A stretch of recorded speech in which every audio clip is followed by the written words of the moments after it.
মাংস দিয়ে রুটি খাবো। দেখো আমি রুটি রান্না করছি।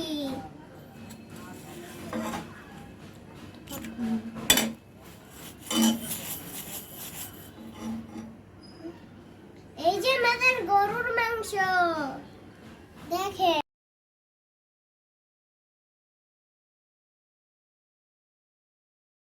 এই যে বন্ধুরা দেখো আমি গরুর মাংস আর রুটি খাচ্ছি। এখন আমি গরুর মাংস আর রুটি খাবো।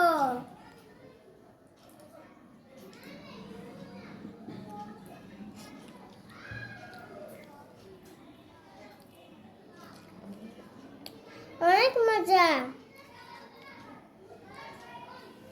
আমাদের যার যার খেতে ইচ্ছে করে তোমরা আমাদের বাসায় চলে